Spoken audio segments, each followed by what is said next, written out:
Hi, it's Chris Wong here with another workout video.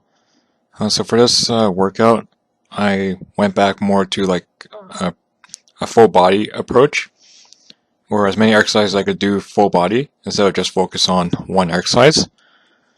Um, I ended up thinking about doing some variation of deadlift. So whether it was a Zercher deadlift or like a straight leg deadlift off a deficit. So I started off with training my neck. Um, so one of the reasons I went back to doing full body, and even if it was an unplanned workout, it's so I can keep myself balanced. Um, I'm thinking there's going to be days I'll take off, and if I were to do a one exercise a day approach, I felt like I had to do more days consistently per week when I felt like I could use an extra day or two of rest during the week on a regular basis. And now that I was thinking about my workout, I know this whole workout was didn't go according to plan like I had before. I actually realized like when I actually trained my neck, I had less neck pain during like Zercher deadlifts or any other heavy lift. So I may do it for some lifts that have a potential to strain neck more. And I actually decided to work out the glutes, but this time I actually did band hip thrusts at the heaviest band tension I have, and just did the best I could. So even if it wasn't perfect, um, looking forward to just kind of fail to lift so that I can actually learn or just try to get better at it. And I find that when I actually do band hip thrusts later in this video, the overall workouts for deadlifts or for squats, they actually felt better. So when I've tried, I'm more focused on just doing a front squats at one point or just squats in general. Even though I was warming up more and I was getting the movement pattern ready with many sets, I find that when I didn't train enough glutes before, there was or the leg muscles felt different during the lift. Like when I train and focus on glutes on a regular basis, even if I'm going to do something else completely after glutes, if I felt more balanced, I felt like I was going to do the lift more correctly, and I felt like I was putting less strain on my knees, ankles. Glute training or band hip thrusts was one of the main reasons why I was able to help my knee get better faster after the injury 2 years ago. Like I couldn't, even during that injury, I couldn't squat ass to grass. And when I first started deadlifting, I couldn't even deadlift off the floor while I was injured.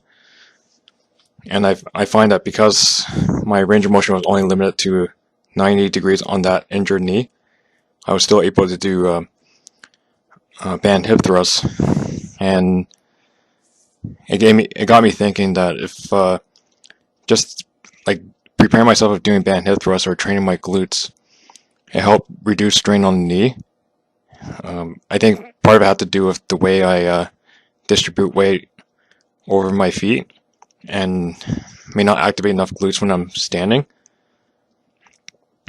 So like when I was doing the Jefferson rack pull, I saw myself doing the rack pull like really heavy, trying to max it out, and I didn't distribute the weight properly on my knee, and my knee buckled in, and that's how my ligaments got a mild sprain.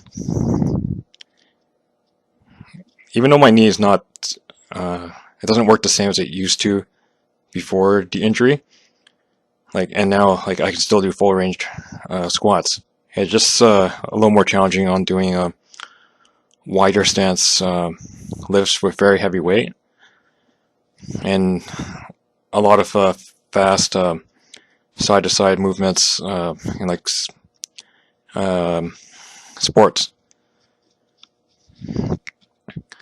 So that's one of the reasons why I think doing glutes or band hip thrusts is very important to me.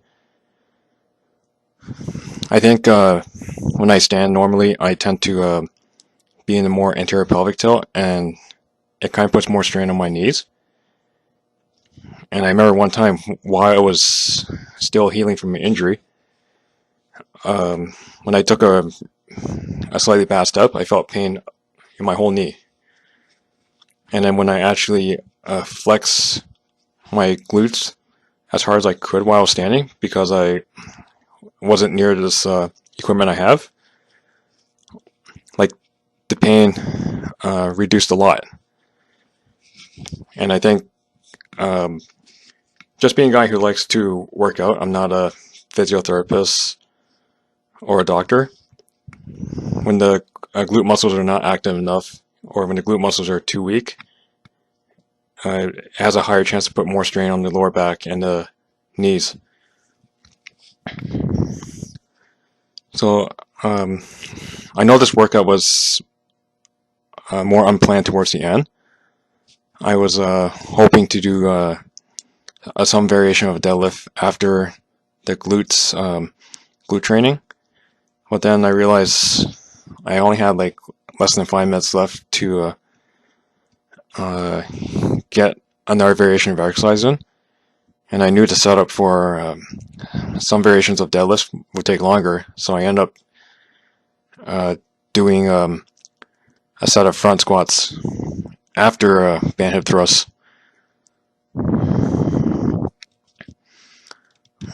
While I'm watching myself and narrating at the same time, I thought I'd try a different approach and just do, I think, 2 or 3 sets at heaviest band tension, and then just do another set with less tension. And I think just the exposure of heavier tension or just heavier weight, even if it was not 100% perfect, but I still activate the muscles to the best I could. It actually made the lighter weight feel easier than when I was actually warming up with the lighter weight. So because I want to find a way to try to fit doing front squats in often, and it was a quicker setup to get some variation of a leg exercise in.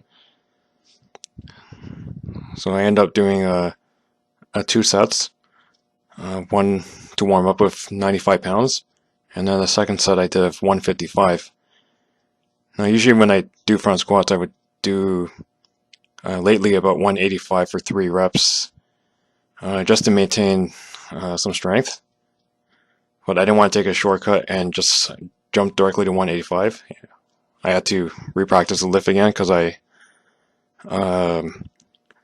haven't done it often enough for the last week.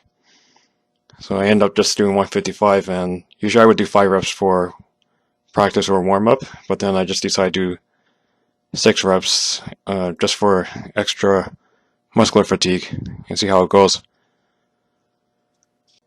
I think the front squat is a better variation to maintain mobility and to maintain upright posture, and it also puts less strain on the neck for me.